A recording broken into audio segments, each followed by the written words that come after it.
And we are live. Welcome back to Briggs on Books, a truly international talk show where we talk to authors from all over the world about their work, their creative ideas, how they came up with these ideas and executed them and actually got things published. Our next guest is from Canada. 2 guests in a row from Canada. Amazing. And our guest is Ryan Poirier. Probably said it wrong. How was that, Ryan? Sounds good. I don't see you though. I just see the logo. You have to take my word for it. Our viewers can see me and they can see you, so that's important. Cool. I didn't click turn on video, but tell me, Ryan. Well, first of all, congratulations. Here's a picture of you at a recent what do you Comic-Con? Yeah. I do some Comic-Cons through Pop Culture Canada with the like a convention organizing group, and they do Comic-Cons in a lot like smaller areas around here versus like some of the big ones, like the Toronto Fan Expo and the Toronto Comic-Con. These ones go to more local towns. So like the town I live in, this past one in Aurora, Ontario, and it was a good turnout. I sold out of my one set of books again, so I've got another print order coming in for Farm Freaks. I've been putting up, as you're talking, I've been putting up some of your art and some of the covers for our viewers to see, and it's amazing. In fact, I'll tell our viewers, I was having trouble with the pictures, and I thought, I can't do this interview without those pictures because they're spectacular. You really see the art behind Ryan. Anyway, I interrupted you, but That's good. People are buying you out. Now, these are in print. Are they online or in print or both? Both. They're available through my website, accidentalcreations.ca, but I've just recently got them up on Amazon Kindle. So Farm Freaks is available on Amazon through ebook and now through print. Mm-hmm. And I'm currently getting the herd up there. It's available as ebook, and I've just finished uploading some of the books today, so I'm waiting to see if if everything goes okay, if I have to resize anything. And they're also available on digital through the Google Store as well. Google Store, okay. Now, these are true works of art. What's your medium? You're doing painting these? How do you create them? Are they digital?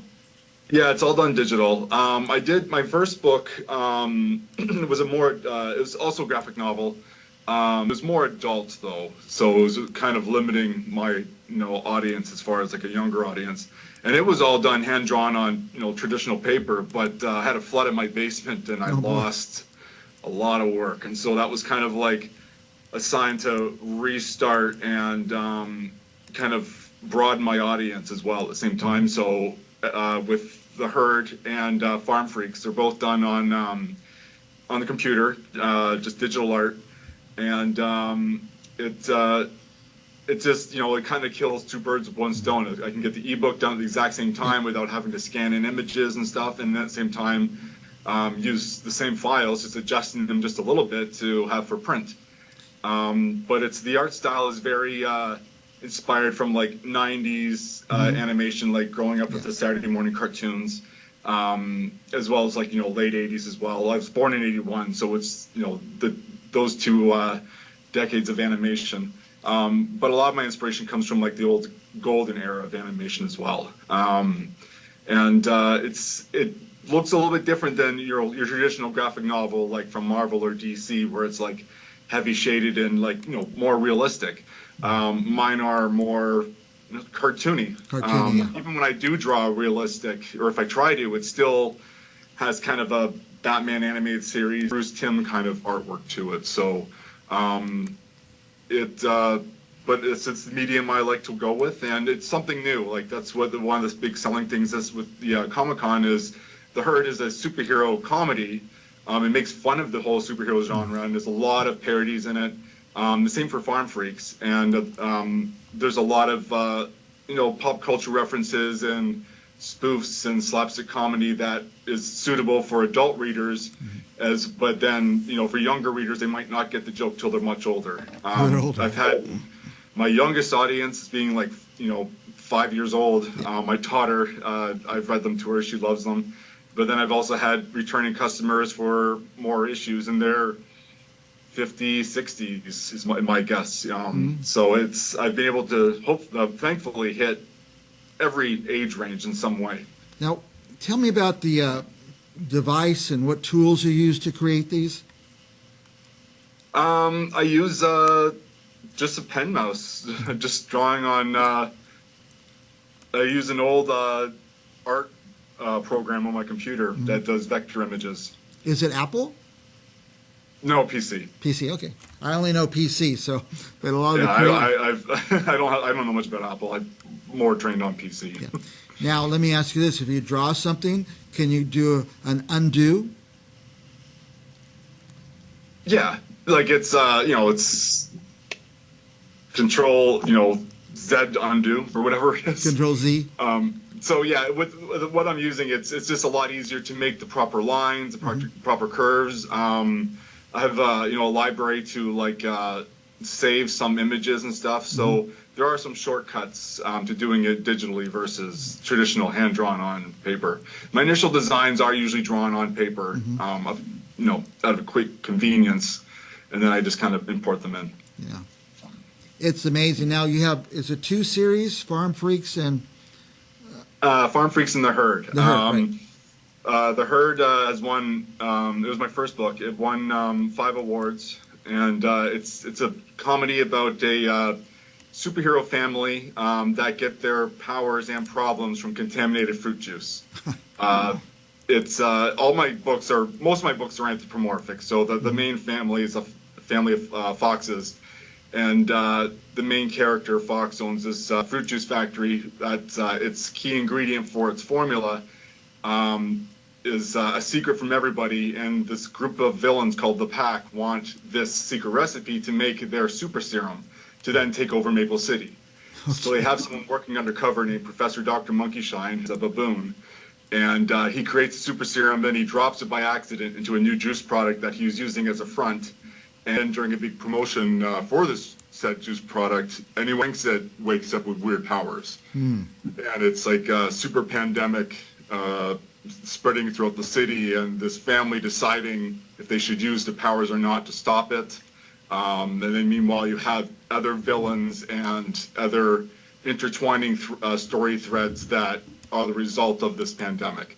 And it's the volume 1 is a 500-page book that I broke down into 4 parts, and with future acts to follow. But from there, I went from my focus to my other series, Farm Freaks.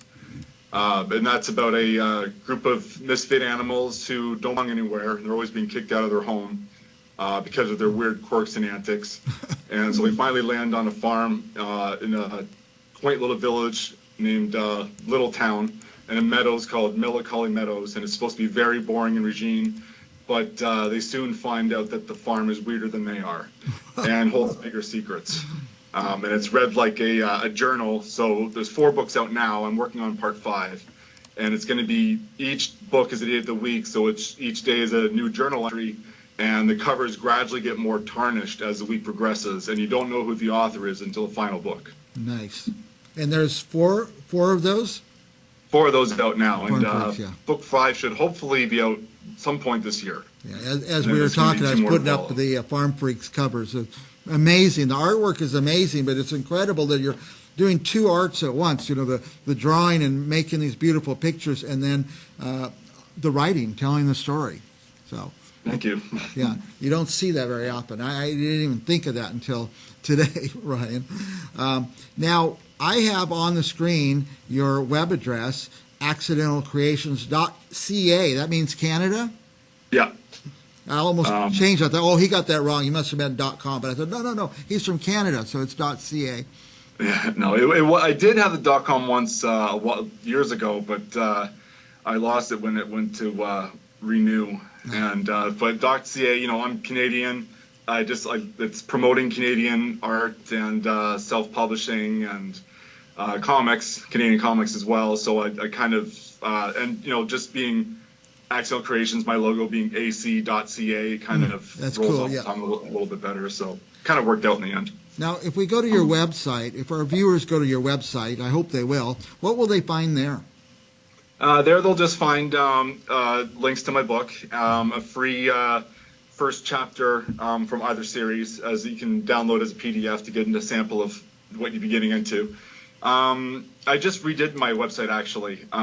So this year I plan on putting a lot more focus into it as well than I have in the past. I have a blog on there, which I'm going to be updating from my last website. I have to shift everything over. But and that just talks about like some of my experiences with self-publishing, as well as a whole section in my website about ghost stories, actually, because there's a large part of my life that dealt with the paranormal and ghost hunting. So I have some personal stories in there that I'll be adding soon as well, along with some evidence and stuff, as well as just some artwork and portfolio work. And there's some other plans I have on maybe going with this Accidental Creations. It's a side, private business I've been doing.